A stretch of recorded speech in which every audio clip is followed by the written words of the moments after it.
Hello friends, welcome to the class. मैं आपका अपने इस वीडियो में स्वागत करता हूं। देखिए, मेरा नाम वैभव है और मैं आपको जेई की मैथ्स पूरी फ्री ऑफ कॉस्ट पढ़ाने वाला हूं।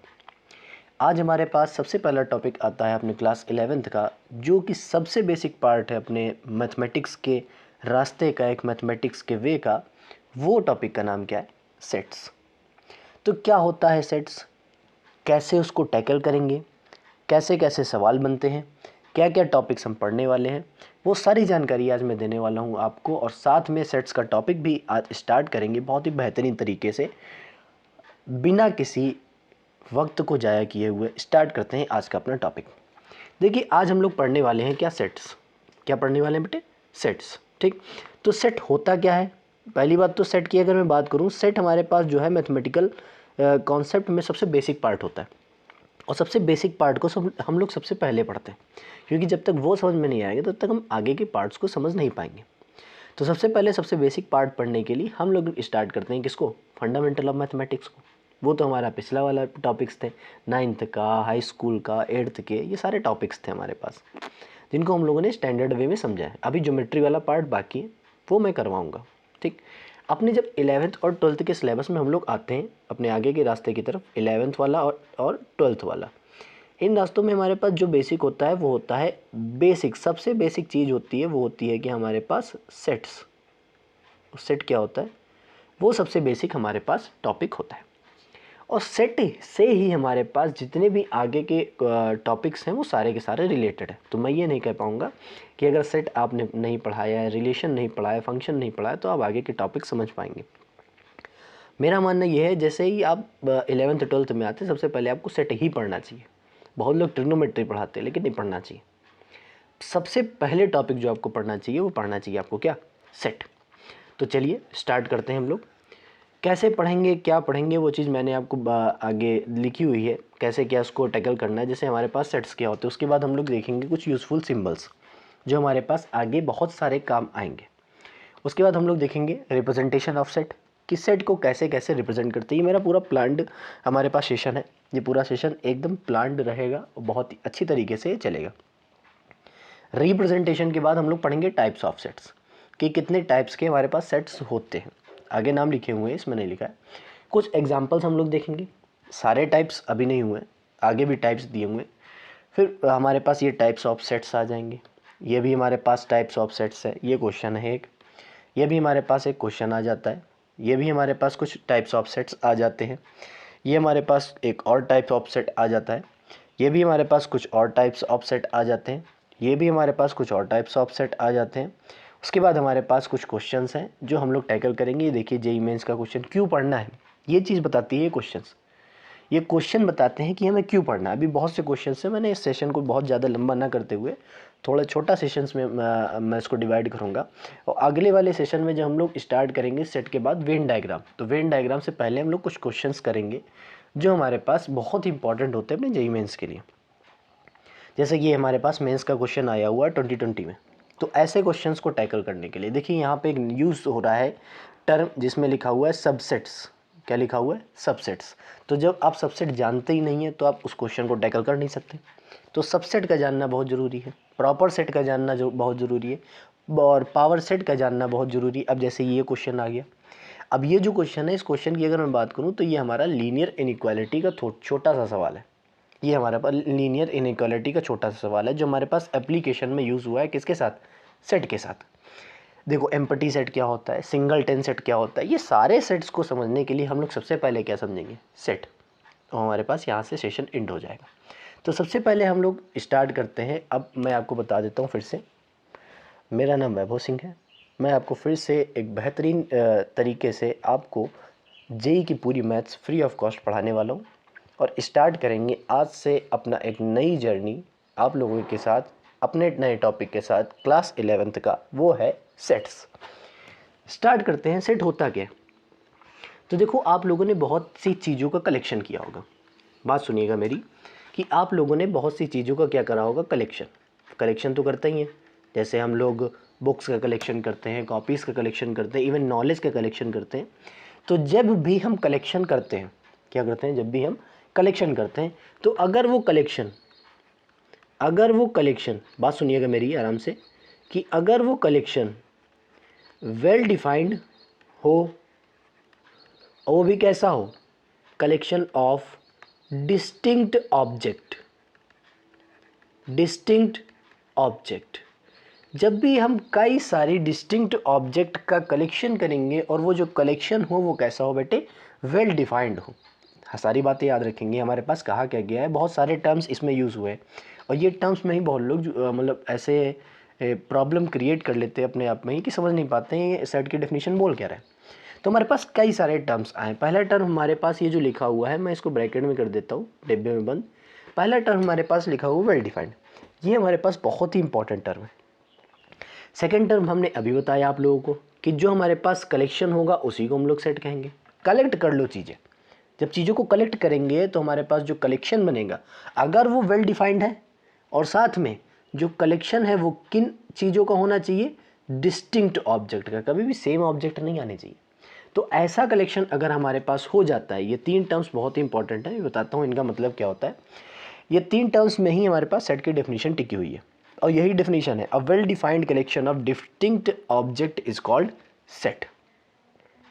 कि अगर हम किन्हीं भी चीज़ों को कलेक्ट करें उसके बाद वो जो कलेक्शन हो वेल डिफाइंड हो, वेल डिफाइंड होने के साथ साथ उसमें जो एलिमेंट्स आ रहे हैं, उसमें जो ऑब्जेक्ट्स आ रहे हैं या उसमें जो टर्म्स आ रहे हैं वो डिस्टिंक्ट हो। डिस्टिंक्ट का मतलब क्या होता है, अलग अलग। तो वो हमारे पास कलेक्शन जो होगा वो सेट को डिफाइन करेगा। अब सर ने कहा कि वेल डिफाइंड क्या होता है ये बताओ।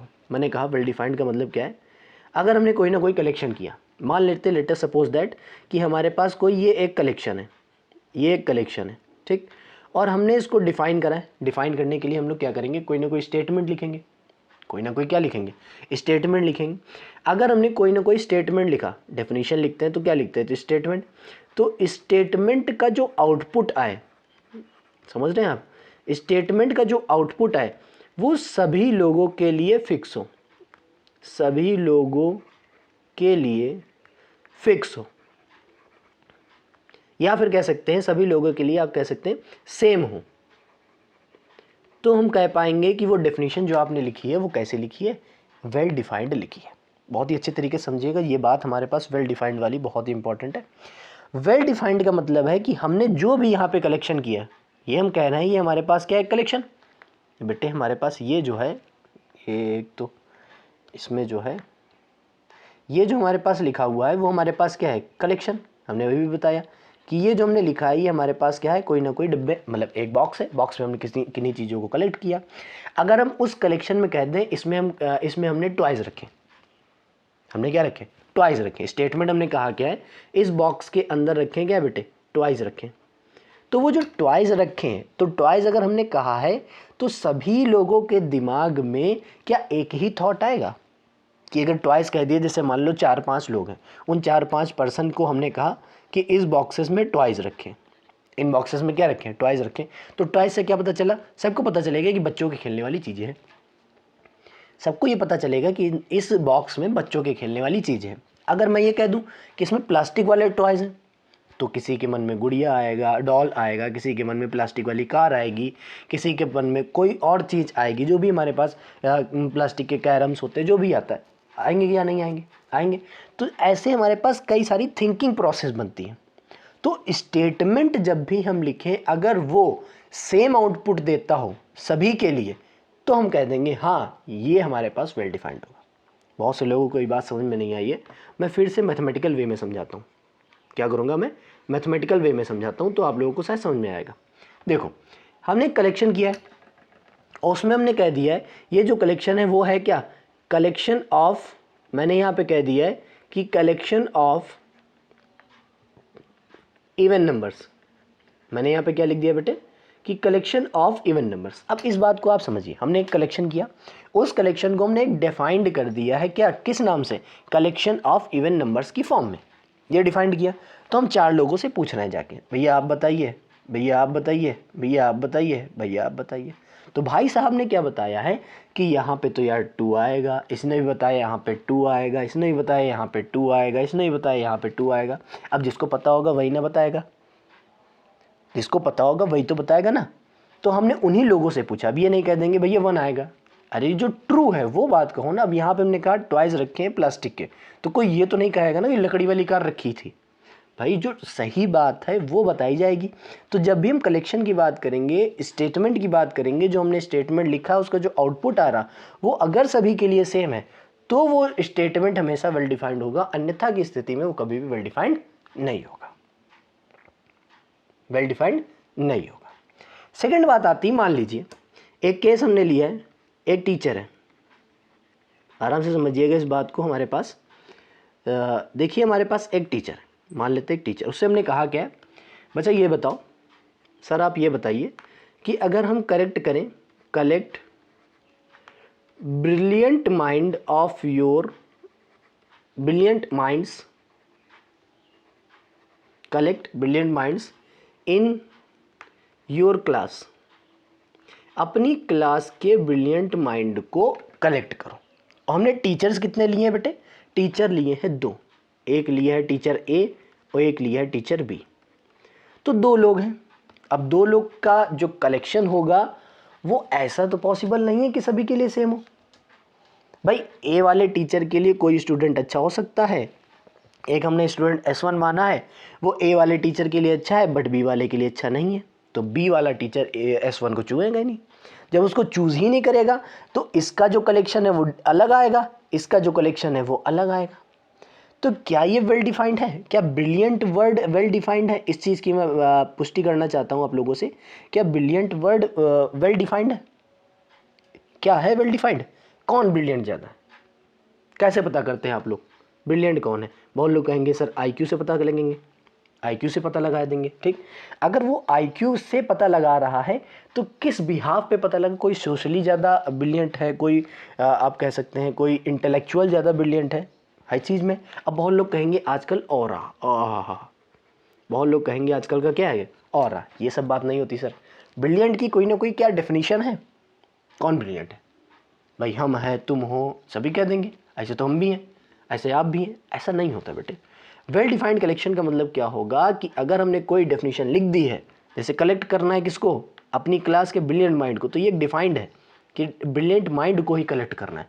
अब ये जो डिफाइंड हमको दिया गया, इससे हम क्राइटेरिया अगर बता दो, ब्रिलियंट में क्या क्राइटेरिया हो जाए कि जिसका स्कोर 90 से अबव हो वो कर लो, जिसका स्कोर 80 से 90 के बीच में हो तो उन माइंड्स को उठा लो, तो वो हम वहाँ से कलेक्शन कर सकते हैं।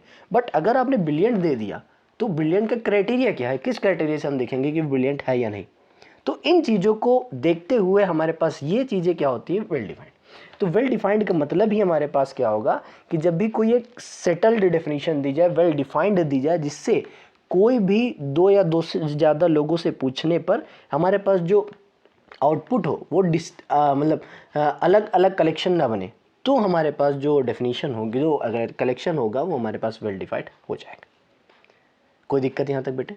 अगर आप लोगों को कोई भी प्रॉब्लम होती है तो प्लीज़ कमेंट बॉक्स में कमेंट करके बता सकते हैं, या फिर मेरा टेलीग्राम चैनल है वहाँ पे आप विजिट करके चुपचाप वहाँ पे कुछ भी आप लिखेंगे, आराम से लिखेंगे, मैं उसको जल्द से जल्द शॉर्ट आउट करके या क्वेश्चन देंगे तो सॉल्व करके वीडियो के माध्यम से या आपको सी टेलीग्राम के माध्यम से देने का प्रयास करूँगा। ठीक, तो ये जैसे हमारे पास सेट हो जाता है, तो हमने कहा क्या है, कुछ छोटी सी बात कही है कि अगर मान लीजिए मेरे पास एक चीज़ लिखी हो, क्या लिखी है, मैंने कहा set of all vowels in alphabetical letters, मैंने यही लिखा है कि अल्फ़ाबेटिकल लेटर्स में कितने वॉवेल्स आते हैं उनका कलेक्शन कर लो। अब ये हमारे पास जो डेफिनेशन है, मैंने कहा क्या, सेट ऑफ वॉवेल्स, क्या कलेक्ट करने, वॉवेल्स कहाँ से करने, अल्फ़ाबेटिकल लेटर्स में। तो मतलब बेटिकल लेटर्स जो भी होंगे वो तो बेटे हमको पता है, वो तो कहाँ से कहाँ तक होते हैं, A से Z तक जितने लेटर्स होते हैं वो सारे के सारे अल्फ़ाबेटिकल लेटर्स होते हैं। उनमें से वॉवेल्स क्या क्या है उनको अगर मैं लिखूं तो वो है A E I O U, ये हमारे पास वॉवेल्स है। अब ये कलेक्शन हमारे पास सेट होगा। रीज़न क्या है कि अगर मैं वॉवेल्स जिस से पूछूं, जिसको पता है उसकी बात बता रहा हूं मैं, ठीक, जिस से पूछूं वो वॉवेल्स यही बताएगा, इसके अलावा तो कोई बताएगा नहीं। जब यही वॉवेल्स बताने वाला है तो ये तो वेल डिफाइंड हो जाएगा, ये क्या हो जाएगा, वेल डिफाइंड हो जाएगा। तो इसको हम लोग क्या बोलेंगे, वेल डिफाइंड कलेक्शन। अच्छा, अब आगे की बात चलती है कि सेट्स को रिप्रेजेंट कैसे करते हैं, मतलब कैसे उसको दिखाएंगे कि हाँ ये कलेक्शन है, ठीक, वेल डिफाइंड भी हो गया। अब कलेक्शन तो कुछ भी कर सकते हैं, यूनिवर्स की सारी चीज़ों का कलेक्शन कर लो, कलेक्शन कर लिया, वेल डिफाइंड नहीं है ना। अब वेल डिफाइंड को कैसे दिखाएंगे, तो हम लोग करते क्या है कि जो भी आपने कलेक्शन की है उसको हम लोग रखेंगे कर्ली ब्रैकेट में, क्या करेंगे, कर्ली ब्रैकेट में रखेंगे, और वो जो वैल्यू होगी किसी ना किसी कैपिटल लेटर सेट के बराबर होगी। ये हमने माना है, मान लिया कैपिटल ए इस सेट को रिप्रेजेंट कर रहा है। तो ये जो हमारे पास रिप्रेजेंटेशन आएगा ये हमारे पास किसका होगा, सेट का। ये हमारे पास किसका होगा, सेट्स का रिप्रेजेंटेशन होगा। कोई प्रॉब्लम यहाँ तक। और हमेशा याद रखेंगे कि सेट को रिप्रेजेंट हमेशा किस में करेंगे, कैपिटल लेटर्स में। सेट का रिप्रेजेंटेशन किस में होगा बेटे, हमेशा कैपिटल लेटर में ही रिप्रेजेंटेशन होता है। दूसरी बात, कर्ली ब्रैकेट के अंदर, मैं यहाँ पे लिख देता हूँ, कर्ली ब्रैकेट के अंदर, कर्ली ब्रैकेट के अंदर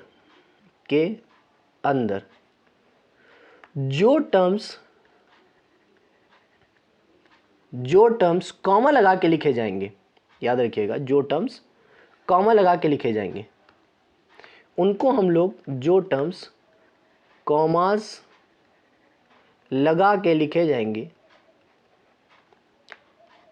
लिखे जाते हैं, उन्हें हम लोग क्या कहते हैं, ऑब्जेक्ट्स बोलते हैं, या फिर हम लोग उसे एलिमेंट्स बोलते हैं। याद रहेगा, उन चीज़ों को हम लोग ऑब्जेक्ट्स बोलते हैं या फिर उन चीज़ों को हम लोग क्या बोलते हैं, एलिमेंट्स बोलते हैं। क्या कहेंगे सर एलिमेंट्स का मतलब, कि जैसे हमने एग्जांपल ये लिखा था, तो हम लिखेंगे ए is the element of capital A, element of capital ए, कि हमारे पास जो स्मॉल ए है वो कैपिटल ए का क्या होगा, एलिमेंट होगा। ये चीज़ लिखेंगे हम लोग।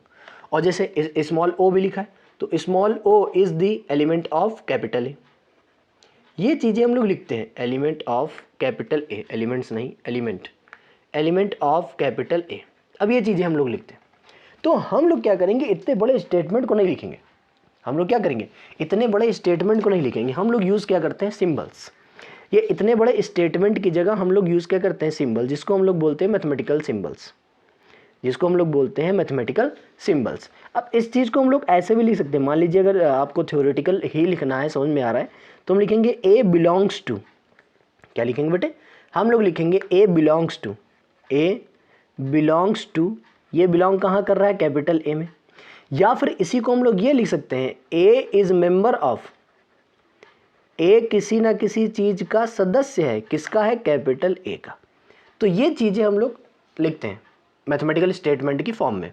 लेकिन अगर मान लो हमें मैथमेटिकल स्टेटमेंट की फॉर्म में नहीं लिखना है, तो हम लोग क्या करते हैं, मैथमेटिकल सिंबल्स का यूज़ करते हैं। वो सिंबल क्या होता है, हम लोग ऐसे लिखेंगे कि ए इज़ मेंबर ऑफ ए। ये हमारे पास एक मैथमेटिकल सिंबल है, मेंबर ऑफ का या फिर आप बिलोंग्स टू का समझ सकते हैं। इसका मतलब क्या होगा कि जैसे हमने मान लीजिए ये सिंबल लगाया, लेट अस सपोज दैट हमने ये सिंबल लगाया, तो इस तरफ जो भी कुछ लिखा होगा वो इधर वाले सेट का मेंबर होगा, इस तरफ जो कुछ भी लिखा होगा वो इधर वाले सेट का मेंबर होगा। और लेट अस सपोज दैट हमने ये लिख दिया बिलोंग्स टू और ऐसे काट दिया, तो ये होता है डज नॉट बिलोंग्स टू, इसका मतलब ये मेंबर नहीं होगा। तो यहाँ पे जो भी LHS में लिखा होगा वो इधर वाले सेट का मेंबर कभी भी नहीं हो सकता है। अगर ऐसा लिखा है तो मतलब इधर जो एलिमेंट लिखा है वो इधर वाले सेट का मेंबर है, अगर ऐसा लिखा है तो इधर वाला एलिमेंट इधर वाले सेट का मेंबर कभी भी नहीं हो पाएगा। तो ऐसे हम लोग सिंबल मतलब हम लोग सभी सिंबल्स यूज़ करेंगे मैथमेटिकल स्टेटमेंट पे अपने, ठीक। तो क्या होते हैं वो सिंबल्स, कैसे लिखे जाते हैं, अभी भी मैंने बताया था कि सिंबल्स की भी जानकारी हम लोग प्राप्त करेंगे यहाँ से। तो ये हमारे पास कुछ सिंबल्स हैं, समझेंगे बेटे कि ये हमारे पास क्या है, कुछ सिंबल्स हैं। जैसे हमारे पास पहला सिंबल है, हमने अभी आपको बताया भी है कि ये वाला जो सिंबल है वो किसको डिनोट करेगा बेटे, बिलोंग्स टू को। किसको करेगा, बिलोंग्स टू को। इसका मतलब क्या है, does not belongs to, doesn't belongs to, does not belongs to, does not belongs to. बहुत सारे ऐसे स्टेटमेंट जो ही बचे हुए, लेकिन मैं बताने का सारा प्रयास कर रहा हूँ। अगला है, इसको हम लोग बोलते हैं there exist, there exist, there exist. इसको हम लोग बोलते हैं बेटा doesn't exist, doesn't there exist या doesn't exist, there does not exist, sorry गलती से लिख दिया मैंने, देयर डज नॉट एग्जिस्ट, इसका आ जाएगा मतलब there does not exist, does not exist, exist. इसका मतलब क्या है? Implies that. इसका मतलब क्या होता है? Implies that. इसका मतलब क्या है? Doesn't implies that, doesn't implies that, doesn't implies that. इसका मतलब तो आप तो जानते ही हैं, इसका मतलब क्या होता है? Greater than. इसका मतलब क्या होता है बेटे? Greater than. इसका मतलब क्या होता है? Less than. ये हम लोग लेफ्ट हैंड साइड का राइट हैंड साइड के रिस्पेक्ट में ही बता रहे हैं, ठीक। अभी बताते हैं फिर से। इसका मतलब होता है ग्रेटर देन और इक्वल टू। इसका मतलब क्या होता है? ग्रेटर देन और इक्वल टू, इक्वल टू। इसका मतलब क्या है? इसका मतलब होता है लेसर देन या स्मॉलर देन, लेसर देन या फिर स्मॉलर देन और इक्वल टू। ये हमारे पास कुछ सिंबल्स हैं, कुछ सिंबल्स हमारे बाकी भी हैं। जैसे हम लोगों ने ये अभी सिंबल नहीं देखा हुआ है, कौन सा? ये उल्टा ए। एक सिंबल मैं ये लिखना भूल गया हूँ, इसको बोलते हैं सच दैट। इसको क्या बोलते हैं? Such that. That is a vertical line, vertical line. ये हमारे पास एक वर्टिकल लाइन है। इसको हम लोग बोलते हैं फॉर ऑल। क्या बोलते हैं इसको हम लोग? For all. बहुत बार यूज़ होगा इसका हमारे पास, सेट को रिप्रेजेंट करने के लिए बहुत बार यूज़ करेंगे इसको हम लोग। और ये हमारे पास क्या होता है? Such that. इसको हम लोग क्या बोलते हैं? सच दैट, ठीक। तो ये हमारे पास कुछ सिंबल्स हैं जो हमारे पास बहुत इंपॉर्टेंट हो जाते हैं अपने आगे के सेट के रिप्रेजेंटेशन के लिए, जो हमें समझना भी है, हमें पढ़ना भी है। तो ये हमारे पास कुछ सिंबल्स होंगे जो हमारे लिए बहुत ही इंपॉर्टेंट हो जाएंगे, ठीक। तो ये हम लोगों ने क्या पढ़ लिया, पहले मैं दोबारा से आपको बता देता हूँ। मैंने क्या पढ़ लिया है? हम लोगों ने सेट्स पढ़ लिए कि कैसे उसको समझेंगे। वेल डिफाइंड क्या होता है? डिस्टिंक्ट ऑब्जेक्ट क्या होता है? डिस्टिंक्ट ऑब्जेक्ट का मतलब है ऑब्जेक्ट अलग अलग हों। अगर ऑब्जेक्ट अलग अलग नहीं है तो हम ये नहीं कह मतलब हम लोग उस कलेक्शन को सेट नहीं कहेंगे। ऑब्जेक्ट अलग अलग होने चाहिए। ऑब्जेक्ट अगर कहीं भी सेम आ जाएगा तो वो सेट नहीं होगा, उसको हम अलग अलग करके ही लिखेंगे तभी वो सेट होगा। तो डिस्टिंक्ट ऑब्जेक्ट होंगे तभी वो सेट को दिखाएगा, ठीक। स्टार्ट करते हैं हमारे पास रिप्रेजेंटेशन ऑफ सेट। स्टार्ट करते हैं हम लोग क्या? Representation of set. ये क्या मेथड होता है? इसमें क्या करते हैं हम लोग? इसको हम बहुत ही अच्छे तरीके से समझेंगे। पहले हम लोग बात करेंगे किसकी? लिस्टिंग मेथड, रोस्टर फॉर्म, क्वी। टेबुलर मेथड भी बोला जाता है इसको। सॉरी एक बात, एक नाम मैंने और नहीं लिखा हुआ है कि ये होते क्या है। मैं डेफिनेशन लिख देता हूँ इसमें। इसमें होता क्या है? एलिमेंट्स आर, बहुत ही आराम से समझिएगा इसको, लिस्टेड। क्या कहा है मैंने? कि elements are listed and put within a bracket. कौन सा ब्रैकेट है? Curly bracket. ब्रैकेट यहां पे कर्ली वाला यूज करेगा और कुछ नहीं होगा। एंड सेपरेटेड बाई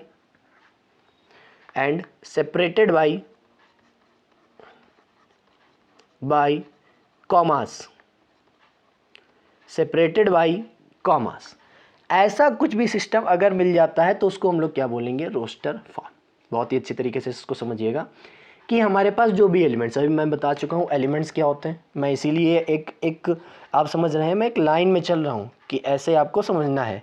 देखिए हमने ये बताया था कि ये देखो, ब्रैकेट के अंदर जो टर्म्स कॉमा लगा के लिखे जाते हैं उन्हें एलिमेंट्स या फिर ऑब्जेक्ट कहते हैं। मैंने हिंदी में इसीलिए लिख दिया बहुत ही बेहतरीन तरीके से आपको। तो यहाँ पे एलिमेंट्स का मतलब यहाँ पे क्या है बेटे? कि जो कुछ भी हमारे पास कॉमा लगा के लिखे हुए ब्रैकेट के अंदर वो सारे के सारे क्या? एलिमेंट्स। और एलिमेंट ही किसी ना किसी सेट का मेंबर होता है। ये स्टेटमेंट मैंने लिखा है, A is the element of A is the element of A. या हमने सॉरी यहाँ पे ओ लिखा था ना, मैंने ए बना दिया। ये A belongs to A is member of A. ये सारी बातें एक ही चीज़ है, इनमें कोई डिफरेंस नहीं है। ये बात एक ही चीज़ लिखी हुई, इनको मैंने स्टेटमेंट में लिखा था, अब इसको हमने मैथमेटिकल स्टेटमेंट के वे में लिख दिया है। बस छोटी सी बात है। तो मैं इसीलिए लाइन वार चल रहा हूँ, इसको समझना बहुत अच्छी तरीके से कि एलिमेंट्स अगर हम लिस्टेड रखें, एलिमेंट्स को अगर हम क्या रखें? लिस्टेड रखें और पुट करेंगे किसी कर्ली ब्रैकेट के अंदर और साथ में सेपरेट होगा कैसे? कॉमास की फॉर्म में, तो वो हमारे पास क्या हो जाएगा? Roster form. वो हमारे पास क्या हो जाएगा? Roster form. जैसे हम एग्जांपल्स लिखते हैं बेटे आप लोग के लिए, एक एग्जांपल है हमारे पास। पहला एग्जांपल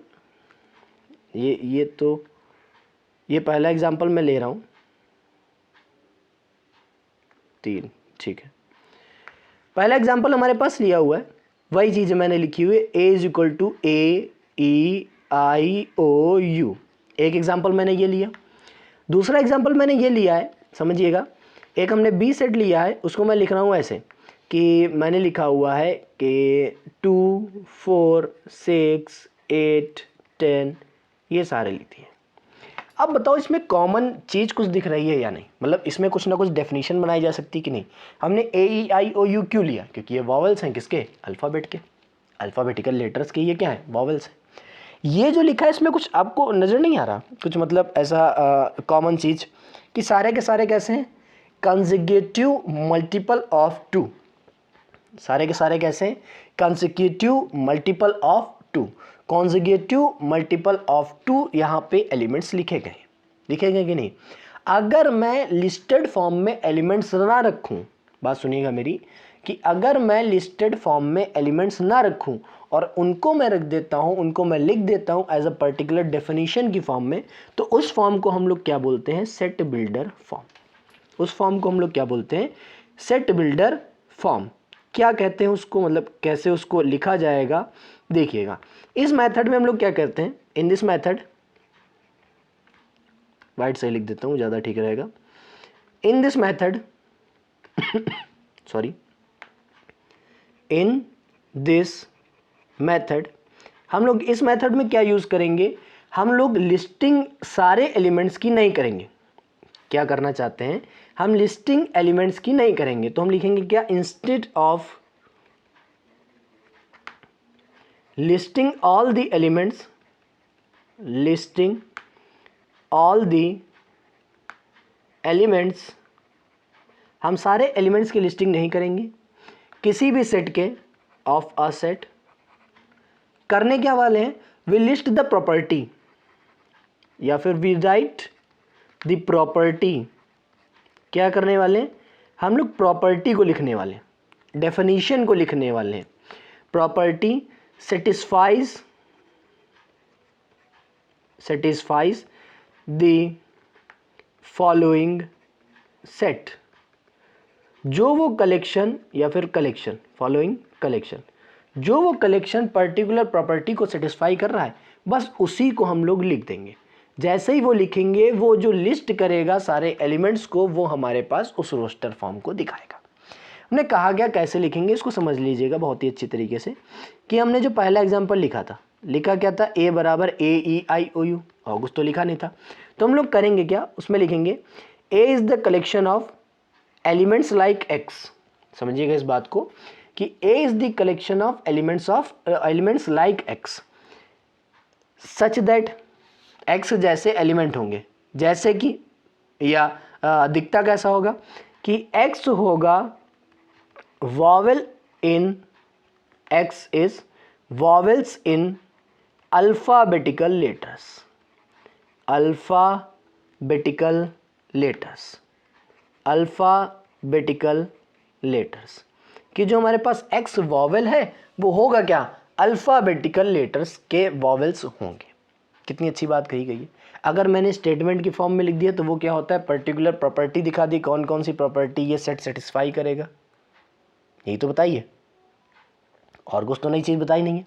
तो हमारे पास जो भी वॉवेल्स हैं जो अल्फ़ाबेटिकल लेटर्स में हैं, उन सारे एलिमेंट्स को लिख दिया जाएगा। अगर लिस्टेड फॉर्म में लिख दी जाएगी उन एलिमेंट्स को, तो बनेगा क्या? Roster form. और अगर पर्टिकुलर डेफिनेशन इसकी लिख दी जाए या प्रॉपर्टी लिख दिया जिसको वो सेटिस्फाई कर रहा है, ये वाला सेट, वो हमारे पास कैसी फॉर्म हो जाएगी? Set builder form. अब जैसे हम सेट बिल्डर फॉर्म है, ये बहुत सारे हम बता सकते हैं। जैसे हम लिख देंगे x is not a consonant, sorry constant बता रहा हूँ। यहाँ पे इसको मैं ऐसे भी लिख सकता हूँ, x एलिमेंट है, बट x क्या है? x हमारे पास कॉन्सोनेंट नहीं है, consonant in alphabetical letters, in alphabetical letters. Alphabetical letters देख लो, उसमें नहीं लिखा था, गलती से, जगह नहीं है तो मैं लिख नहीं रहा हूँ, आप लोग समझ लीजिएगा, ये अल्फ़ाबेटिकल लेटर्स लिखा हुआ, ठीक। अब मैं अगर लिख दूं कि x हमारे पास कोई वावेल है, तब भी AEIOU आएगा। और अगर मैं लिख दूं कि हमारे पास ये x जो है वो कॉन्सोनेंट नहीं है, तब भी तो AEIOU ही आएगा।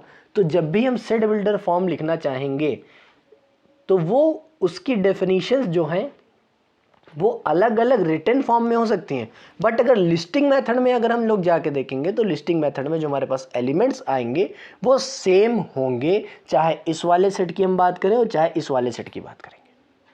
कि अगर इसकी लिस्ट बनाएंगे तब भी AEIOU आएगा, अगर इसकी लिस्ट बनाएंगे तब भी AEIOU ही आएगा और कुछ नहीं आएगा। तो अगर दो हमारे पास सेट बिल्डर फॉर्म दी गई है, उसमें लगा है इक्वल, अभी मैं आगे पढ़ाऊंगा अभी इक्वल सेट होते क्या हैं, अभी मैं ऐसे ही बता देता हूँ। अगर दो हमारे पास सेट बिल्डर फॉर्म लिखी है उसमें लगा हुआ है इक्वल, तो हम लोग करेंगे क्या, सबसे पहले हम लोग करेंगे क्या, उसका लिस्टिंग फॉर्म निकालेंगे। लिस्टिंग फॉर्म का मतलब रोस्टर फॉर्म है या फिर टेबुलर फॉर्म है। जब हम लोग टेबुलर फॉर्म निकालेंगे, अगर टेबुलर फॉर्म में आने वाले एलिमेंट्स सभी सेम हो जाते हैं तो हम कह देंगे वो दोनों इक्वल सेट है। अभी ये टाइप्स में है भी, मैं बता देता हूँ कि इसका यूज़ ऐसे करते हैं हम लोग। अब जैसे सेकंड वाला लिखा हुआ है बी, इसको हम लोग क्या लिखेंगे, ये सारे के सारे इवन नंबर्स हैं लेकिन कैसे, पॉजिटिव। तो हम लिखेंगे हमको ऐसे x एलिमेंट्स लेने हैं जो हमारे पास x इज आ पॉजिटिव हो और कैसे हो, इवन नंबर्स हो, इवन नंबर्स हो। क्या यहाँ तक किसी को कोई परेशानी है?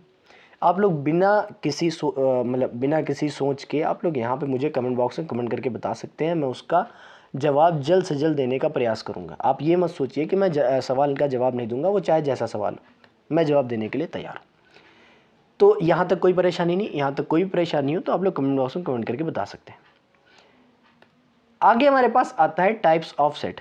बातें मैंने यहाँ से बताई थी आपको कि क्या करने वाले हम टाइप्स ऑफ सेट में। तो टाइप्स ऑफ सेट पढ़ने से पहले हम लोग पढ़ेंगे क्या, एग्जाम्पल ऑफ सम सेट्स। क्या पढ़ेंगे, एग्जाम्पल ऑफ सम सेट। सबसे बड़ा और सबसे हमारे पास ब्रॉड सेट आता है नंबर्स के रूप में। यहाँ पे हम सारे जो एग्जाम्पल्स पढ़ेंगे वो किसके पढ़ने वाले हैं बेटे, नंबर्स के पढ़ने वाले। क्या कहता है ये, नंबर्स के कितने कितने सेट्स पॉसिबल है, मतलब कलेक्शन हम कितने बिहाफ पे कर सकते हैं, उस चीज़ की जानकारी ये देता है कि कितने बिहाफ पे हम नंबर्स का कलेक्शन कर सकते हैं। ठीक, सबसे पहला जो हमारे पास कलेक्शन आता है उस कलेक्शन को हम लोग बोलते हैं complex number system. Number system अभी नहीं पढ़ने वाले, कॉम्प्लेक्स नंबर ये आप लोग फर्स्ट ईयर में पढ़ेंगे भी। कॉम्प्लेक्स नंबर होता है कि बहुत ही बेहतरीन टॉपिक है, मतलब ये वाला जो टॉपिक है वो हमारे पास बहुत ही अच्छा वाला टॉपिक है। क्या होता है कॉम्प्लेक्स नंबर, आप लोगों ने हर बार स्क्वायर रूट हमेशा पढ़ा होगा, तो वो पढ़ा होगा स्क्वायर रूट हमेशा पॉजिटिव इंटीजर्स का पढ़ा है। लेकिन यहाँ पे क्या करते हैं, कॉम्प्लेक्स नंबर में स्क्वायर रूट पढ़ते किसी भी निगेटिव इंटीजर का भी। तो निगेटिव इंटीजर का अगर स्क्वायर रूट लिया जाएगा तो वो जो हमारे पास स्टडी होगी वो होगी कॉम्प्लेक्स नंबर में। तो अभी मैं बता देता हूँ कॉम्प्लेक्स नंबर होते क्या है। कॉम्प्लेक्स नंबर एक प्रकार का ऐसा सेट है जिसमें x जो होगा वो बराबर होगा a+ib की फॉर्म में। क्या होगा, a+ib की फॉर्म में होगा, जहां पर सारे फॉर ऑल, क्या याद है आपको क्या लिखा था मैंने, इधर देखिएगा, ये देखिए यहाँ पे क्या लिखा है, फॉर ऑल। फॉर ऑल का मतलब वो सभी, कौन सभी, जो फॉर ऑल हमने लिए हैं वो कौन सभी के लिए लिए हैं, ए और बी के लिए। For all A comma B, जो सभी ए कॉमा बी लिए जाएंगे कहाँ से, रियल नंबर सिस्टम से। जो रियल नंबर हैं, जितने भी रियल नंबर्स होते हैं इनफिनाइट टाइप्स के, वो यहाँ पे रखते जाएंगे, तो हमारे पास एक ना एक कॉम्प्लेक्स नंबर की प्राप्ति होती जाएगी। तो x हमारे पास कोई ना कोई कॉम्प्लेक्स नंबर जो लिखा जाएगा a+ib की फॉर्म में, और साथ में a और b हमारे पास क्या होंगे, कोई ना कोई रियल नंबर। ठीक, उसके बाद हमारे पास सेट आता है किसका, रियल नंबर का ही। इसका तो भैया सेट से कोई मतलब ही नहीं है। रियल नंबर होते क्या हैं, ऐसे नंबर्स जो रियल लाइन में डिफाइंड हो सके। तो अगर सेट में लिखना भी चाहूँ तो मैं लिखूँगा क्या, कि ऐसा collection x is a number, x is a number that can be defined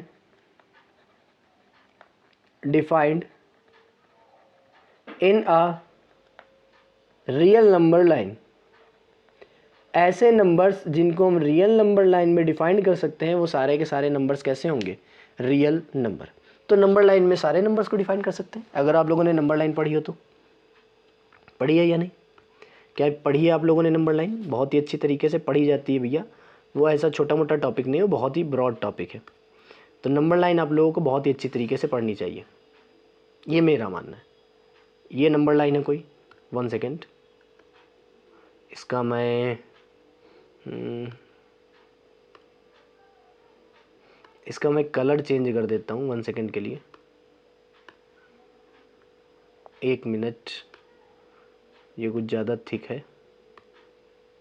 अब ठीक है, ये हमारे पास देख लो एक नंबर लाइन है या नहीं। तो ये नंबर लाइन की अगर मैं बात करूँ, यहाँ बीच में कहीं ना कहीं 0 आएगा। यहाँ पे हमारे पास जब लेफ्ट हैंड साइड से राइट हैंड साइड की तरफ जब जाते जाएंगे तो हमारे पास जो नंबर्स आएंगे वो कैसे आते हैं, पॉजिटिव। और अगर हम लेफ्ट हैंड साइड की तरफ जाएंगे 0 से, तो हमारे पास जो नंबर्स आते हैं वो कैसे आते हैं, निगेटिव। यहाँ पे बेटे क्या होता है हमारे पास प्लस का अनडिफाइंड, और यहाँ पे बेटे क्या होता है हमारे पास माइनस का अनडिफाइंड। छोटी सी बात अगर मैं आपको बताना चाहूँ तो आराम से सुनिएगा कि हमारे पास ये जो प्लस का अनडिफाइंड लिखा है, इसका मतलब क्या है कि पॉजिटिव नंबर्स जहाँ पर एंड होते हैं उसको हम लोग क्या बोलते हैं, प्लस का अनडिफाइंड। तो ये हमारे पास क्या होता है, ये एक अजम्पशन है जहाँ पर पॉजिटिव नंबर्स एंड होते हैं, पॉजिटिव नंबर्स एंड होते हैं। ये कोई नंबर नहीं होता है, ये एक अजम्पशन है। ये एक ऐसा अजम्पशन है जो ये बताता है कि ये एंडिंग हो सकती है किसी कहीं ना कहीं पॉजिटिव नंबर्स की, ठीक। और ये हमें बताता क्या है, ये हमें बताएगा कि जहाँ पर निगेटिव नंबर्स का एंड होता है, निगेटिव नंबर्स का एंड होता है, तो ये हमें बताता है कि निगेटिव नंबर्स कहाँ पर एंड होंगे। तो ये दो चीज़ें हैं। पॉजिटिव नंबर क्या बताएगा, 1 मिनट, ये पॉजिटिव नंबर ये निगेटिव वाले को बताएगा कहाँ पे निगेटिव एंड होते हैं, और ये क्या बताएगा कि जहाँ पे पॉजिटिव एंड होते हैं, ठीक। तो ये हमारे पास कुछ चीज़ें हैं समझने के लिए। तो ये अजम्पशन है, ये कोई नंबर होता नहीं है, ठीक। तो हमारे पास ये रियल नंबर लाइन हो जाएगी। उसके बाद हमारे पास 2 सेट्स आते हैं जो हमारे पास बहुत ही इंपॉर्टेंट होते हैं। पहला वाला जो सेट होता है उसको हम लोग बोलते हैं रैशनल नंबर। क्या बोलते हैं बेटे इसको हम लोग, रैशनल नंबर्स। क्या होते हैं रैशनल नंबर्स, तो मैं बता देता हूँ कि एक ऐसा x जो कि x is equal to P upon Q हो फॉर ऑल, नहीं कॉमा, एक चीज और लिखूंगा, x is terminating and recurring for all q does not equal to, sorry for all नहीं लिखूंगा मैं यहाँ पे सीधा, मैं यहाँ पे सिर्फ और सिर्फ लिखूंगा q does not equal to 0। अभी समझाता हूँ मैं क्या लिखा हुआ है यहाँ पे, अभी समझिए, q does not equal to 0। समझिएगा x हमारे पास कोई ना कोई फ्रैक्शन है। अब मैंने जैसे ही लिख दिया है, समझिएगा इस बात को, कि मैंने जैसे ही यहाँ पे लिख दिया p डिवाइडेड बाई q, बस आपके मन में आ जाना चाहिए तो फ्रैक्शन है। जैसे ही मैंने p डिवाइडेड बाई q लिख दिया है तो आपको ये तो पता चल जाना चाहिए कि हमारे पास क्या है, फ्रैक्शन। अगर ये फ्रैक्शन है तो ये हमारे पास जो होगा वो कैसा होगा, न्यूमरेटर। ये हमारे पास कैसा होगा, न्यूमरेटर। और ये जो हमारे पास होगा वो क्या होगा, डिनोमिनेटर। ये हमारे पास क्या होगा, डिनोमिनेटर। अब ये जो न्यूमरेटर है और नीचे क्या है, डिनोमिनेटर है, तो हमें पता है फ्रैक्शंस तभी तक डिफाइंड होगी जब तक डिनोमिनेटर कभी भी 0 ना हो। तो पहली रेस्ट्रिक्शन हमने यहाँ लगा दी कि 0 नहीं लेंगे, क्योंकि समथिंग अपॉन 0 क्या होता है, अनडिफाइंड। जब अनडिफाइंड हमारे पास एजम्पशन है जहाँ पर पॉजिटिव नंबर्स खत्म होते हैं, अगर हम प्लस का अनडिफाइंड सोचें और माइनस अनडिफाइंड अगर सोच रहे हैं, तो वो एजम्पशन एक ऐसी है जहाँ पर निगेटिव नंबर्स एंड होते हैं। तो ये बातें हमारे पास हैं। तो रैशनल नंबर हमारे पास क्या होता है, कोई ना कोई एक ऐसा फ्रैक्शन होता है जो हमारे पास क्या हो, टर्मिनेटिंग एंड रिकरिंग। टर्मिनेटिंग का मतलब क्या होता है, इसको हम अगर हिंदी में समझे तो होता है शांत। क्या होता है, शांत। या फिर हम लोग इसको समझेंगे जो डेसिमल, जिसका डिवीजन डेसिमल की कुछ डिजिट तक हो, जिसका डेसिमल एक्सपेंशन डेसिमल की कुछ डिजिट तक हो। या फिर दूसरी बात कहें, टर्मिनेटिंग वही होंगे जिनका डिनोमिनेटर या तो 2 की पावर m इंटू 5 की पावर n की फॉर्म में हो, या फिर उसे इस फॉर्म में बनाया जा सके। अगर टर्मिनेटिंग चाहिए तो डिनोमिनेटर ऐसा होना ही चाहिए। रिकरिंग का मतलब क्या है कि डेसिमल के बाद कोई ना कोई पैटर्न मिलता हो। फिर लिख देता हूं मैं, यदि डेसिमल के बाद कोई पैटर्न मिले, यदि डेसिमल एक्सपेंशन के बाद, डेसिमल एक्सपेंशन के बाद कोई पैटर्न मिले, एक्सपेंशन के बाद कोई पैटर्न मिले, तो उसे हम लोग रिकरिंग डेसिमल कहते हैं, या फिर रिकरिंग डेसिमल एक्सपेंशन भी बोला जाता है। तो ये हमारे पास क्या होता है, यदि हमारे पास 1 सेकेंड, हाँ, यदि हमारे पास डेसिमल एक्सपेंशन के बाद कोई ना कोई पैटर्न मिल रहा है तो वो हमारे पास जो होगा वो कैसा होगा, रिकरिंग। कहा सर एग्जाम्पल बताओ तो समझ में नहीं आया। मैंने कहा अगर मैं लिख दूँ 2.125 तो डेसिमल की कितनी डिजिट तक डेसिमल एक्सपेंशन हुआ है तो 3 डिजिट तक, तो ये टर्मिनेट कर गया, मतलब 3 डिजिट के बाद डेसिमल एक्सपेंशन बढ़ तो नहीं रहा। जब ये नहीं बढ़ रहा है तो इसको हम लोग क्या पढ़ेंगे, टर्मिनेटिंग। अगर ये बढ़ता ही चला जाता तो क्या बोलते हैं, नॉन टर्मिनेटिंग। रिकरिंग क्या होता है, रिकरिंग क्या होता है, जैसे हमने लिखा है 0.33333333 चलता ही जा रहा, तो इसको हम लोगों ने पढ़ा था 9th और हाई स्कूल में 0.3 पे बार जिस पे लगा दिया जाएगा वो हमेशा इनफाइनाइट टाइम्स क्या होता जाएगा, रिपीट होता जाएगा। तो इसका तो डेसिमल एक्सपेंशन इनफाइनाइट टाइम्स जा रहा है, बट टर्मिनेटिंग तो नॉन टर्मिनेटिंग तो है ये, लेकिन ये जो एक्सपेंशन है वो कैसा है, रिकरिंग है। एक पैटर्न हमको मिल रहा है जिसका रेपिटेशन हमसे मिलता जा रहा है। तो ऐसे दो डेसिमल एक्सपेंशन जो टर्मिनेटिंग हो और साथ में मतलब या फिर रिकरिंग हो, 2 पॉइंट सिर्फ देखने, नॉन टर्मिनेटिंग हो तो चलेगा, कोई प्रॉब्लम नहीं है, टर्मिनेटिंग हो या फिर रिकरिंग हो, तो वैसे हमारे पास जो नंबर्स होंगे वो क्या हो जाएंगे, रेशनल नंबर, जो रियल नंबर का ही पार्ट हमारे पास होता है। ठीक, उसके बाद हमारे पास एक और सेट आता है जिसको हम लोग बोलते हैं, क्या बोलते हैं, इर्रेशनल नंबर। ये तीसरा सेट है हमारे पास, बहुत ही सरल चीज़ मैं बता रहा हूँ अभी। ये जो हमारे पास सेट होता है वो क्या होता है, इर्रेशनल नंबर। ये सेट कैसा होता है, इर्रेशनल नंबर। क्या होता है ये सेट, एक्स हमारे पास कोई एक ऐसा एलिमेंट है जो होता है पी बाई क्यू की फॉर्म में, पी बाई क्यू नहीं, मैं लिखना चाहता हूँ यहाँ x does not converted in the form of P by Q. अगर किसी भी जगह पे किसी भी फ्रैक्शन में हम लोग पी बाई क्यू की फॉर्म में उसको कन्वर्ट नहीं कर पा रहे हैं, और यहाँ पे मैंने जो पी बाई क्यू लिखा हुआ है पिछले वाले अपने स्लाइड में, यहाँ पे जो पी और क्यू है इसको मैं फिर से बता देता हूँ। यहाँ पे जो पी और क्यू है ये भी कोई ना कोई हमारे पास इंटीजर का मेंबर होगा, और ये भी हमारे पास कोई ना कोई क्या होगा, इंटीजर का मेंबर होगा, but other than zero. Z not से इसको रिप्रेजेंट कर रहे हैं, जीरो नहीं होना चाहिए इंटीजर की फॉर्म में, और कुछ भी चलेगा। इंटीजर के अलावा अगर कोई चीज़ आ जाती है तो वो हमारे पास पी बाई क्यू की फॉर्म में रिप्रेजेंट नहीं हो सकती। जैसे मान लिया हमने लिख दिया 1/2, तो 1 भी हमारे पास इंटीजर है, 2 भी इंटीजर है। मैंने लिख दिया -7/8, तो -7 भी इंटीजर है, ये भी इंटीजर है। तो जब कभी भी फ्रैक्शंस इंटीजर की फॉर्म में लिखे जा सकते हो, बात मेरी समझिएगा, कि जब भी कभी फ्रैक्शंस इंटीजर्स की फॉर्म में लिखे जा सकते हो तो हम कह देंगे वो हमारे पास रैशनल नंबर है। बट अगर कहीं भी गलती से भी नंबर्स में इंटीजर ना आ पाए, बात समझिएगा कि यहाँ पे p बाई क्यू का जो फॉर्म लिखा हुआ है उसमें इंटीजर ना आ पाए, तो हम कह देंगे कि वो हमारे पास कैसा नंबर होगा, irrational number. p by Q की फॉर्म में तो लिख दो, कोई प्रॉब्लम नहीं है, बट अगर p और q दोनों इंटीजर्स नहीं है तो फिर वो हमारे पास इर्रेशनल नंबर होगा। जैसे मैंने कहा x = p बाई क्यू की फॉर्म में रिप्रेजेंट ना करो, ये सभी बताते हैं, सभी यही बताते हैं कि p बाई क्यू की फॉर्म में रिप्रेजेंट हम नहीं कर सकते, बट एक चीज़ नहीं बताते, वो क्या नहीं बताते कि उसमें जो इंटीजर्स हों, उसमें जो फ्रैक्शन जो हम लोग रिप्रेजेंट नहीं कर पा रहे हैं। क्यों नहीं कर पा रहे हैं, क्योंकि उस नंबर्स को हम लोग p बाई क्यू मतलब इंटीजर अपॉन इंटीजर की फॉर्म में रिप्रेजेंट नहीं कर सकते। तो मैं सीधा लिख देता हूँ x does not equal to p by q, बस for all p and q are, इसको ना लिखो, बस सीधा लिख देंगे। हाँ, एक चीज़ और लिखनी है, and comma x is non terminating and non recurring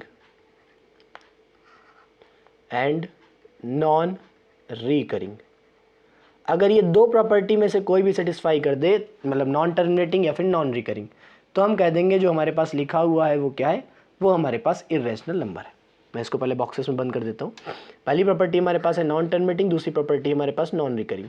अगर ये दोनों प्रॉपर्टी में से कोई प्रॉपर्टी प्रूव कर देता है, दिखा देता है, तो वो हमारे पास क्या हो जाएगा, अपना इर्रेशनल नंबर हो जाएगा। जैसे हम लोग देखते हैं, अब वो एग्जाम्पल तो बताएंगे नहीं, सीधा आ जाते हैं, मतलब नंबर्स की फॉर्म में बता रहे हैं सीधा।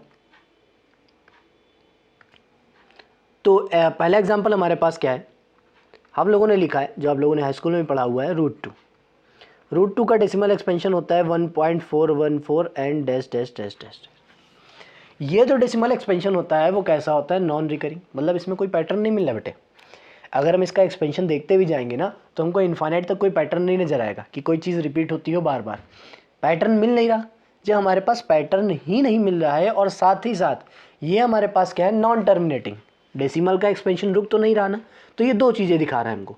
पहली चीज़ ये दिखा रहा है कि ये हमारे पास क्या है? Non terminating. क्यों है ये चीज़ मैं दिखा देता हूँ। टर्मिनेटिंग रीज़न क्या है? बिकॉज इसका जो डेसिमल एक्सपेंशन है, डेसिमल एक्सपेंशन किस बात की मैं बात कर रहा हूँ? डेसिमल एक्सपेंशन इनफाइनाइट टर्म्स तक जा रहा है, इनफाइनाइट टर्म्स तक जा रहा है। तो ये हमारे पास कैसा है? Non terminating. साथ ही में ये हमारे पास कैसा है? Non recurring. नॉन रिकरिंग की मैं बात करता हूं तो नॉन रिकरिंग की बात करते हैं जैसे ही, तो नॉन रिकरिंग में क्या आता है कि ये हमारे पास डेसिमल के बाद कोई भी पैटर्न नहीं दिखा रहा है। डेसिमल के बाद या डेसिमल एक्सपेंशन में कोई पैटर्न नहीं मिल रहा, कोई पैटर्न नहीं। अब पैटर्न ही नहीं मिल रहा है, पैटर्न नहीं, जब पैटर्न ही नहीं मिल रहा है तो हमारे पास ये जो होगा वो रिकरिंग नहीं हो सकता है। टर्मिनेटिंग तो खुद ही दिख रहा है, इनफाइनाइट टर्म्स जा रहा है, तो नॉन टर्मिनेटिंग है। तो ऐसे नंबर्स हमारे पास क्या होते हैं? Irrational numbers. जनरली हम लोग जो पढ़ते हैं वो हम लोग पढ़ते हैं अंडर रूट वाले प्राइम नंबर्स के ही फॉर्म में।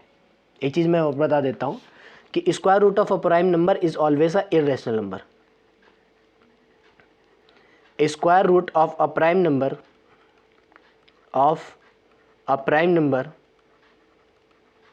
prime number is always a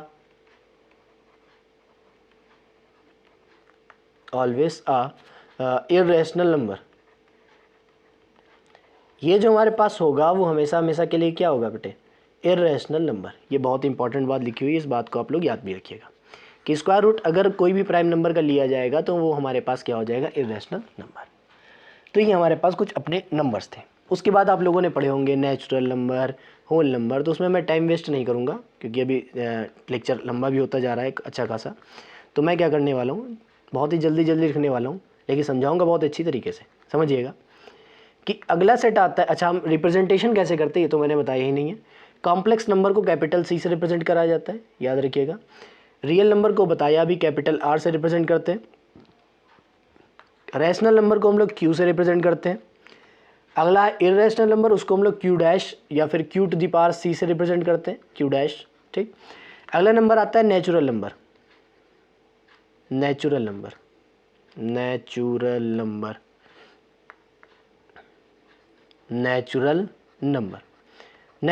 को हम लोग रिप्रेजेंट करते हैं कैपिटल N से। कैसे दिखाएंगे? 1 2 3 डैश डैश डैश। बहुत लोगों के मन में होता है क्या 1.5 नेचुरल नंबर है? लो, फिर यही सोचते हैं लोग, कहते हैं 1.5 क्या नेचुरल नंबर है? तो ये याद रखिएगा कि 1.5 डेसिमल एक्सपेंशन जहाँ भी आ जाएगा, जैसे हम 1 को 1.0 लिख सकते हैं, तो पॉइंट के बाद 0 लगाने का कोई मतलब होता नहीं। अगर पॉइंट के बाद या डेसिमल के बाद कोई भी नॉन ज़ीरो नंबर आ जाएगा, 1.2 हो, 1.5 हो, तो ये सब हमारे पास रैशनल नंबर होते हैं डेसिमल एक्सपेंशन में। ये सब नंबर्स जो होते हैं वो हमारे पास क्या होते हैं? डेसिमल एक्सपेंशन में रैशनल नंबर होते हैं। ये कोई भी हमारे पास नेचुरल नंबर नहीं हो सकता है। तो 1.0 की बात करी जाएगी तो वो नेचुरल नंबर है, लेकिन डेसिमल की बात कोई भी अगर नॉन ज़ीरो नंबर आ जाएगा तो वो हमारे पास कोई भी नेचुरल नंबर नहीं होगा। ये बात आप लोग याद रखिएगा। बहुत से बच्चे बताते हैं कि 1.5 एक नेचुरल नंबर है, ऐसा नहीं होता है बेटे। अगर कोई भी डेसिमल एक्सपेंशन आ रहा है जिसमें डेसिमल के बाद नॉन ज़ीरो नंबर कभी भी आता हूँ, डेसिमल के बाद कोई भी नॉन ज़ीरो नंबर आता हूँ, ठीक, अगर आ रहा है तो वो हमारे पास कभी भी अपना नेचुरल नंबर नहीं हो सकता है, वो हमेशा क्या होगा? रैशनल नंबर होगा। अगला नंबर आता है जिसको हम लोग रिप्रेजेंट करते हैं किससे? ये अपना नेचुरल नंबर हो गया। अगला नंबर है उसको हम लोग रिप्रेजेंट करते हैं किससे? होल नंबर से। उसको हम लोग लिखते हैं किससे? होल नंबर से। क्या होता है होल नंबर? होल नंबर को हम लोग रिप्रेजेंट करते हैं W से। किससे करते हैं? W से। क्या होता है whole number? 0 1 2 3 dash dash dash dash dash so on, infinite terms होते हैं। ठीक, ये हमारे पास नेचुरल नंबर स्टार्ट कहाँ से होता है? 0 से। बट अगर हमने 0 में 1 2 3 4 ये वाले सेट में अगर हमने 0 इंक्लूड कर दिया, समझिएगा मैं क्या कह रहा हूँ, अगर इसमें मैंने 0 इंक्लूड कर दिया तो वो हमारे पास सेट क्या बन जाता है? Whole number. तो वो सेट हमारे पास क्या बन जाता है? Whole number. नेक्स्ट हमारे पास सेट आता है, उस सेट का नाम होता है अपने पास क्या? होल नंबर के बाद फिर आ जाता है इंटीजर्स। कौन सा सेट है ये? इंटीजर्स। किससे रिप्रेजेंट करते हैं? कैपिटल जेड से। क्या होते हैं नंबर्स? 0 होगा, +-1 होगा, +-2 होगा, dash dash dash dash up to so on, ये चलता रहेगा। अगर मैं लिख दूं पॉजिटिव इंटीजर्स, क्या लिख दूं? पॉजिटिव इंटीजर्स, तो इस बात का आप लोग याद रखिएगा कि 0 हमारे पास जो नंबर है वो क्या होता है? हाँ, ना ही पॉजिटिव होता है ना ही निगेटिव होता है। तो यहाँ पे z का जो प्लस आएगा, प्लस वाला पार्ट मतलब पॉजिटिव वाला कलेक्शन आएगा पॉजिटिव इंटीजर्स का, वो स्टार्ट कहाँ से होगा? 1 से। इसीलिए मैंने इसको नेचुरल नंबर के बराबर लिखा हुआ है कि हमारे पास जो पॉजिटिव इंटीजर होता है वही हमारे पास नेचुरल नंबर के बराबर होता है। ठीक, पॉजिटिव इंटीजर का है या फिर नेचुरल नंबर का है, बात एक ही है। आगे अगर मैं कहूँ तुमसे कि नेगेटिव इंटीजर्स बताओ, अगला नंबर का सेट आता है हमारे पास नेगेटिव इंटीजर्स। कौन सा सेट आता है बेटे? Negative integers. तो अगर मैं कहूँ z- बताओ तो कहाँ से स्टार्ट होगा? वो होगा -1 -2 -3 dash dash dash up to so on. अच्छा, इसमें ये बात याद रखिएगा कि इसमें कोई ऑर्डर मैटर नहीं करता है, इंक्रीजिंग ऑर्डर में लगाओ और डिक्रीजिंग ऑर्डर में लगाओ, ऑर्डर मैटर नहीं करता। मैटर खाली करता है कि सेट अगर लिखा है तो कलेक्शन हो, वेल डिफाइंड हो और डिस्टिंक्ट ऑब्जेक्ट हो।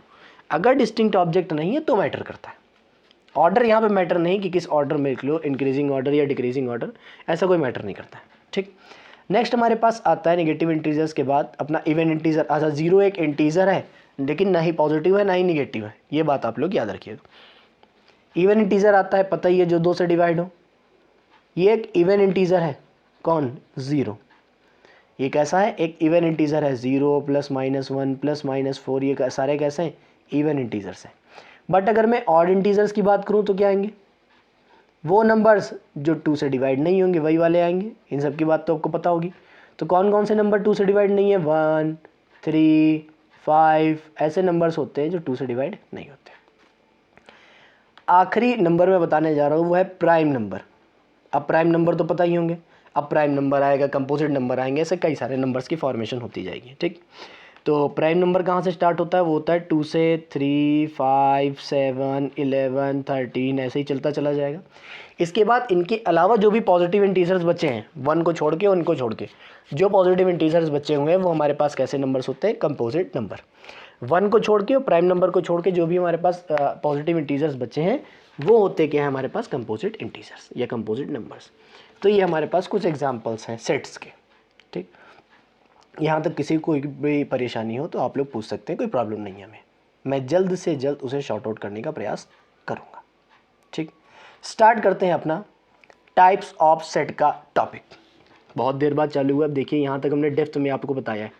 पहला सेट हमारे पास क्या आता है बेटे? Empty set. पहला सेट हमारे पास क्या आता है? Empty set. क्या होता है एम्प्टी सेट? अब खुद सोच रहे हैं, नाम से खुद इसको आप सोचिए क्या लिखा हुआ है, खुद सोचिए नाम से क्या लिखा हुआ है। देखिए, लिखते हैं आ सेट, बहुत ही अच्छी तरीके से इसको समझिएगा। आ सेट एक हमारे पास अगर कोई ऐसा सेट हो, has no element in its roster form, या फिर टेबुलर फॉर्म भी मैंने बताया है, रिवाइंड करके आप देख सकते हैं। जब भी आप बताया था मैंने टाइप्स ऑफ सेट में, roster form, tabular form, listing form, ये सारे फॉर्म बताए हैं। एक ही चीज़ के नाम है कि अगर रोस्टर फॉर्म में किसी भी सेट के रोस्टर फॉर्म में हमारे पास अगर एलिमेंट्स ना हो, कोई भी एलिमेंट ना हो, तो उस वाले सेट को हम लोग क्या बोलेंगे? Empty set. नाम याद रखिएगा, ऐसे सेट को हम लोग क्या बोलते हैं बेटे? ऐसे सेट को हम लोग बोलते हैं एम्प्टी सेट। Empty set. ऐसे ही सेट को हम लोग क्या बोलते हैं? Null set. कौन सा सेट? Null set. और ऐसे ही सेट को हम लोग बोलते हैं वाइड सेट। कौन सा सेट? Wide set. तो ऐसे सेट्स हमारे पास क्या होते हैं? एम्प्टी सेट बोले जाते हैं। नल सेट बोले जाते हैं और वाइड सेट बोले जाते हैं। यहाँ तक किसी कोई प्रॉब्लम? तो ऐसा कोई भी सेट जिसके पास कोई भी एलिमेंट ना हो यार, मतलब जो भी हमारे पास कोई भी रोस्टर फॉर्म लिखी हुई है या सेट बिल्डर फॉर्म लिखी हुई है, तो अगर सेट बिल्डर फॉर्म कोई लिख दी गई है, सेट बिल्डर फॉर्म तो पता है ना बेटा क्या होती है, ये वाली सेट बिल्डर फॉर्म है, देखिए ये वाली। अगर सेट बिल्डर फॉर्म लिख देगी और उसमें कोई भी एलिमेंट्स उस प्रॉपर्टी को सेटिस्फाई नहीं कर रहा है तो वो कैसा होगा? Empty set. कहाँ सर एग्जाम्पल बता दो, मुझे समझ में तो आ नहीं रहा। मैंने कहा देख लियो बेटा, हमने कहा एक हमारे पास सेट है और वो जो सेट है ना उसमें मॉड एक्स जैसा कोई एलिमेंट आता है, लेकिन वो ना 0 से छोटा होना चाहिए। और हमारे पास जो भी एक्स लिए जा रहे हैं वो सारे के सारे क्या लिए जा रहे हैं? रियल नंबर लिए जा रहे हैं। सारे के सारे नंबर्स क्या लिए जा रहे हैं? रियल नंबर लिए जा रहे हैं। तो मुझे बताओ भाई साहब, एक बात बताओ, हम लोगों ने जब मॉड पढ़ा था, बात समझिएगा कि हम लोगों ने जब क्या पढ़ा था, हम लोगों ने जब मॉड पढ़ा था, क्या पढ़ा था? हम लोगों ने जब मॉड पढ़ा था। मॉड तो सभी ने पढ़ा है, याद है सभी को मॉड क्या होता है? देखिए, जब भी हम लोगों ने मॉड पढ़ा था तो हम लोगों ने एक चीज़ पढ़ी थी कि ये जो मॉड है ना, ये जो मॉड है, क्या है ये? मॉड। इसको हम लोग पढ़ते हैं मॉड ऑफ एक्स। क्या पढ़ते हैं? Mod of x. लेकिन बचपन में हम लोग इसको पढ़ते थे एब्सोल्यूट वैल्यू ऑफ एक्स। पढ़ा हुआ है छोटे में हम लोगों ने एब्सोल्यूट वैल्यू ऑफ एक्स, हम लोगों ने पढ़ा हुआ है, लेकिन हम लोगों को याद नहीं है। एब्सोल्यूट का मतलब क्या होता है? पॉजिटिव। समझिएगा, एब्सोल्यूट का मतलब क्या होता है हमारे पास? पॉजिटिव। तो जब भी मॉड एक्स की बात करी जाएगी ना तो उसका जो आउटपुट आएगा वो हमेशा कैसा होगा? पॉजिटिव। वो हमेशा कैसा होगा? पॉजिटिव। हमने कहा आप -2 का मॉड ले लो तो एब्सोल्यूट वैल्यू क्या लिए जाएगी? 2, विदाउट साइन। साइन नहीं लेना है। अब या तो साइन पॉजिटिव लगा होगा या तो निगेटिव ही लगा होगा। निगेटिव को भी पॉजिटिव कर देगा, पॉजिटिव में तो पॉजिटिव रहता ही है, क्योंकि पॉजिटिव में हम लोग साइन तो लगाते नहीं है। तो इसी चीज़ की बात कर रहा, -2 लिखा तब भी 2 देगा और +2 लिखा तब तो 2 रहेगा ही। और साथ में कोई भी नेगेटिव इंटीजर अगर आ जाता है उस एब्सोल्यूट वैल्यू के अंदर तो उसको वो क्या कर देता है? पॉजिटिव। उसको वो क्या कर देता है? पॉजिटिव।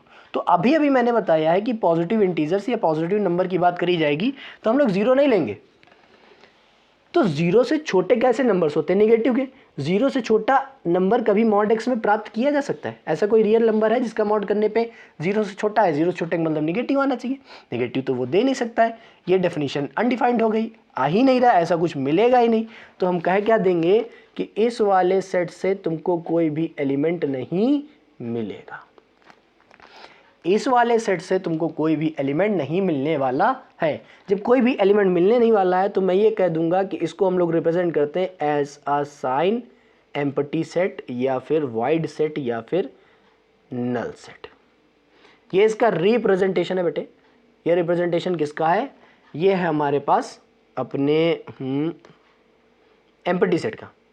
ये रिप्रेजेंटेशन है एम्प्टी सेट का। अब देखिए ये हमारे पास एम्प्टी सेट होता है, ऐसे इसको रिप्रेजेंट करते हैं।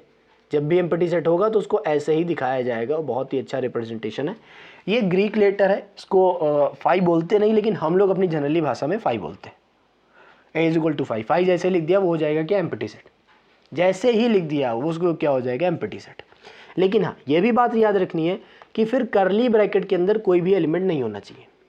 लेट अस सपोज दैट अगर मैंने ये चीज़ लिख दी, बात सुनिएगा मेरी, कि सपोज कर लिया मैंने एक चीज़ यहाँ पे लिख दी है, वो चीज़ मैंने लिखी हुई है क्या? ये कि हमारे पास ऐसा कुछ लिख दिया है मॉड के अंदर, सॉरी करली ब्रैकेट के अंदर। ये इसका मतलब भी ये है कि ब्रैकेट के अंदर एक एलिमेंट है। ब्रैकेट के अंदर एक एलिमेंट है, एक एलिमेंट है। तो हम लोगों को ऐसा नहीं करना है। हम लोग करना क्या है? एम्प्टी सेट दिखाना है। एम्प्टी सेट के लिए ही हम लोग क्या करेंगे? ब्रैकेट में कोई भी एलिमेंट नहीं रखेंगे, सीधा डायरेक्ट ए बराबर क्या लिख देंगे? मतलब ये ब्रैकेट, ब्रैकेट के अंदर कोई एलिमेंट नहीं। या फिर हम लोग रिप्रेजेंटेशन किसको दे सकते हैं? इसको। इसका मतलब ये होता है हमारे पास कि हमारे पास जो भी ये ब्रैकेट है खाली है तो इसको हम लोग ये लिखना चाहते हैं और कुछ भी नहीं। बस सीधी सी बात है, इसको हम लोग ये लिखना चाहते हैं और कुछ नहीं लिखना चाहते। तो ये हमारे पास रिप्रेजेंटेशन हो जाएगा अपने एम्प्टी सेट का। क्या यहाँ तक कोई दिक्कत? क्या यहाँ तक कोई दिक्कत है?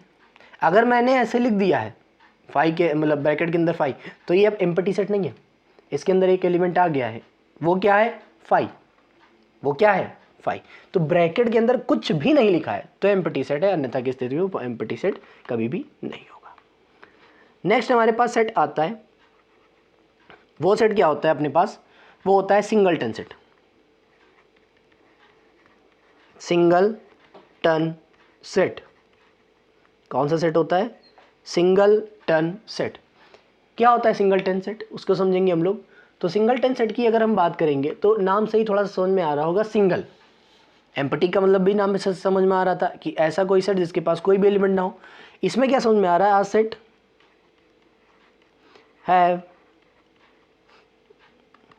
हैज exactly one element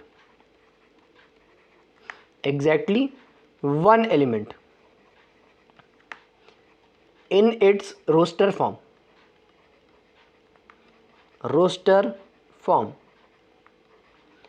अगर कोई भी सेट अपनी रोस्टर फॉर्म में एक ही एलिमेंट को एग्जिस्ट करता है तो हम कह देंगे वो हमारे पास कैसा सेट होता है, सिंगलटन सेट।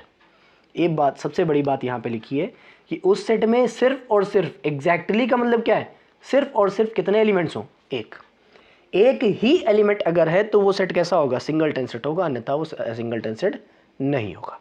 केवल एक सेट होना चाहिए तो वो सिंगलटन सेट है, अन्यथा की स्थिति में नहीं है। सेम एग्जांपल मैं यूज करने वाला हूं, थोड़ा सा चेंज करके, बस क्या चेंजमेंट है समझिएगा इसको, कि ए कोई अगर भी हमारे पास सेट आ जाता है, हम जनरली ए से ही सेट को रिप्रेजेंट करते हैं, और मॉड एक्स का स्क्वायर हमने बराबर कर दिया किसके, 0 के, तो बताओ क्या आएगा। अच्छा ये बताओ किसका स्क्वायर 0 होता है, स्क्वायर का मतलब पता है ना कि जिस पे भी स्क्वायर लगा मतलब उसका मल्टीप्लाई उसी से कराना है, यही तो आता है। स्क्वायर लगा दिया वो भी 0 आता हो, तो जब तक दो एलिमेंट्स का मल्टीप्लाई में एक 0 ना हो तब तक 0 हो नहीं सकता। स्क्वायर लगाए मतलब दोनों जीरोस पॉसिबल हैं, तो इसका मतलब क्या हो जाएगा कि a बराबर हमारे पास सिर्फ और सिर्फ क्या आ जाएगा, 0, क्योंकि 0 का स्क्वायर ही 0 के बराबर होता है। कितना एलिमेंट आ रहा, एक, सिर्फ और सिर्फ एक एलिमेंट आ रहा है, तो यही हमारे पास क्या हो जाएगा, सिंगल टन सेट। ये जो सेट हमारे पास क्या हो जाएगा, वो हो जाएगा singleton set, exactly one element आ रहा, इसलिए इसको क्या बोलेंगे हम लोग, सिंगल टन सेट। क्या यहाँ तक किसी को कोई परेशानी, बहुत ही अच्छे तरीके से इसको समझेंगे। नेक्स्ट हमारे पास आता है, एग्जाम्पल हमने पढ़ लिए हैं, ये भी पढ़ लिया है, फाइनाइट सेट और इनफाइनाइट सेट। इसको पढ़ने के लिए हम लोग पढ़ते हैं कार्डिनलिटी ऑफ सेट। क्या पढ़ते हैं, कार्डिनलिटी ऑफ सेट। होता क्या है, the number of elements associated with corresponding set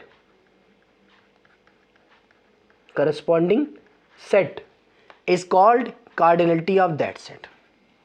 कि कितने नंबर ऑफ एलिमेंट उस सेट में बिलोंग कर रहे हैं वही उसकी कार्डिनलिटी होती है। जितने भी नंबर ऑफ एलिमेंट उस सेट में करस्पॉन्ड हैं वो हमारे पास क्या होती है, उसकी कार्डिनलिटी होती है। तो कार्डिनलिटी का मतलब क्या कह रहे थे हम लोग, उस सेट में नंबर ऑफ एलिमेंट्स। जैसे अभी हम लोग पढ़ के आए हैं, क्या पढ़ के आए हैं, एम्प्टी सेट पढ़ा है या नहीं, हम लोगों ने क्या पढ़ा, empty set. Let us suppose that हम इसको दिखा रहे हैं कैपिटल ई से, किससे दिखा रहे हैं, सपोज कराए कि हमारे पास जो एम्प्टी सेट है उसको हम लोग रिप्रेजेंट कर रहे हैं किससे, कैपिटल ई से। तो इसका मतलब क्या हो जाएगा, अच्छा कार्डिनलिटी लिखते कैसे ये भी मैं बता देता हूँ उसी में। तो उसका क्या मतलब क्या हो जाएगा कि कार्डिनलिटी ऑफ ई ऐसे रिप्रेजेंट करेंगे, या फिर कार्डिनलिटी ऑफ ई ये बराबर किसकी होगी, 0 के। क्या लिखा है, number of elements associated with the corresponding set, उस करस्पॉन्डिंग सेट में जितने नंबर ऑफ एलिमेंट्स हैं वो उसकी कार्डिनलिटी होगी। तो एम्प्टी सेट की अभी डेफिनेशंस आप लोग पढ़ के आए, क्या लिखी थी कि element has no elements, sorry a set has no elements, ऐसा सेट जिसके पास कोई भी एलिमेंट ना हो वो हमारे पास क्या होता है, एम्प्टी सेट होता है। तो उसी चीज़ की बात तो कर रहा था यहाँ पे कि ये एक ऐसा सेट है जिसके पास कोई एलिमेंट नहीं है। कोई एलिमेंट का मतलब एलिमेंट्स, नंबर ऑफ एलिमेंट्स कितने, 0, तो कार्डिनलिटी भी कितनी हो जाएगी, 0। क्या यहाँ तक सबको बात समझ में आ गई अच्छी तरीके से। ये हमारे पास एलिमेंट्स आ जाएंगे, कितने हो जाएंगे, 0। नेक्स्ट बात जो हमारे पास लिखी हुई है, अगर मैं दूसरी कार्डिनलिटी की तरफ लेके चलूँ आपको, तो अभी भी मैंने बताया है आपको सिंगलटन सेट। कौन सा सेट बताया है, singleton set. Let us suppose that उसको मैं एस से लिख रहा हूँ, किससे रिप्रेजेंट कर रहा हूँ, एस से रिप्रेजेंट कर रहा हूँ। तो अगर मैं बात करूँगा सिंगलटन सेट की, तो इसकी कार्डिनलिटी क्या होगी? कार्डिनलिटी ऑफ सिंगलटन सेट या फिर कार्डिनलिटी ऑफ सिंगलटन सेट। इसमें कहा गया था एग्जैक्टली वन एलिमेंट हो। इसमें क्या कहा गया था कि सिंगलटन सेट एक ऐसा सेट है जिसमें एग्जैक्टली वन एलिमेंट होते हैं। तो एस बराबर एक ही एलिमेंट तो आएगा। एलिमेंट तो सिर्फ एक ही रहेगा ना, वो चाहे जो कुछ हो। वो तो प्रॉपर्टी पर डिपेंड करेगा कि कौन सा कलेक्शन आपने लिया और किस तरह की प्रॉपर्टी लगाई है, उसको कौन सेटिस्फाई कराएगा। तो ये हमारे पास कार्डिनलिटी एस को दिखाता है। क्या यहाँ तक किसी को कोई दिक्कत? तो ये हमारे पास कार्डिनलिटी है। ये कार्डिनलिटी पढ़ने के बाद हम लोग देखेंगे किसको? अपने फाइनाइट सेट को और अपने इनफाइनाइट सेट को। किसको देखेंगे? अपने फाइनाइट सेट को देखेंगे और अपने इनफाइनाइट सेट को देखेंगे। क्या कहता है ये समझिएगा, बहुत ही अच्छी डेफिनेशन है इसकी। क्या होती है ये? कार्डिनलिटी से रिलेटेड है। हमने कहा क्या? If the cardinality of any set, समझिएगा बहुत ही अच्छी तरीके से, if the cardinality of any set is finite, अगर किसी भी सेट की कार्डिनलिटी कैसी हो? फाइनाइट, तो हम कहेंगे कि that set is called finite set, is called finite set. अगर हमारे पास किसी भी सेट की कार्डिनलिटी कैसी हो जाएगी बेटे, मैं फिर से लिख देता हूं यहां पे कि मेन पॉइंट हमारे पास क्या है? Cardinality of set is finite. अगर हमारे पास कार्डिनलिटी ऑफ सेट कैसी हो जाएगी? फाइनाइट। फाइनाइट का मतलब जिसको हम काउंट कर सकें, गिन सकें, उसी की बात चल रही है। फाइनाइट हो जाएगी तो वो हमारे पास जो सेट होगा वो कैसा होगा? Finite set. छोटी सी बात कही गई है सर। अब जिसको हम काउंट कर सकते हैं, नंबर ऑफ एलिमेंट्स एग्जिस्ट करते हैं, इनफाइनाइट ना हो, तो सेकेंड डेफिनेशन बस यहीं से आती है कि if the cardinality of any set is infinite, if the cardinality of any set is infinite, तो वो जो सेट हमारे पास होगा वो कैसा सेट हो जाएगा? Infinite set. वो सेट फिर हमारे पास क्या हो जाएगा बेटे? वो हो जाएगा इनफाइनाइट सेट। कितनी अच्छी बात कही, बहुत ही अच्छी तरीके से समझा हम लोगों ने। हमसे कहा गया है कि फाइनाइट सेट वो सेट होगा जिसकी कार्डिनलिटी फाइनाइट होगी, और इनफाइनाइट सेट वो सेट होगा जिसकी कार्डिनलिटी कैसी होगी? इनफाइनाइट होगी। तो ये हमारे पास क्या हो जाएगा? इनफाइनाइट सेट हो जाएगा। अब बताइए कितनी बढ़िया बात लिखी हुई है, बहुत ही अच्छी तरीके से लिखा हुआ है, एकदम क्रिस्टल क्लियर। जैसे अभी अभी मैंने लिखा हुआ था आपके सामने कि हमारे पास एक सेट है जिसका हमने नाम बताया था बेटे एम्प्टी सेट, नल सेट या फिर वाइड सेट बताया था। एम्प्टी सेट की कार्डिनलिटी कितनी थी? जरा मैं फिर से बताता हूँ। Cardinality of empty set, cardinality of empty set, sorry ये गलती से लिख गया, एम्प्टी सेट। एम्प्टी सेट की कार्डिनलिटी क्या थी? जीरो। जीरो फाइनाइट है या इनफाइनाइट है? फाइनाइट है ना, तो एम्प्टी सेट भी कैसा सेट होगा? Finite set. एम्प्टी सेट भी कैसा सेट होगा? Finite set. सेकंड कंडीशन आती है अपनी कौन सी? जैसे अभी अभी मैंने बताया है सेकंड एग्जांपल अपना सिंगलटन सेट। सिंगलटन सेट की कार्डिनलिटी कैसी थी? वन।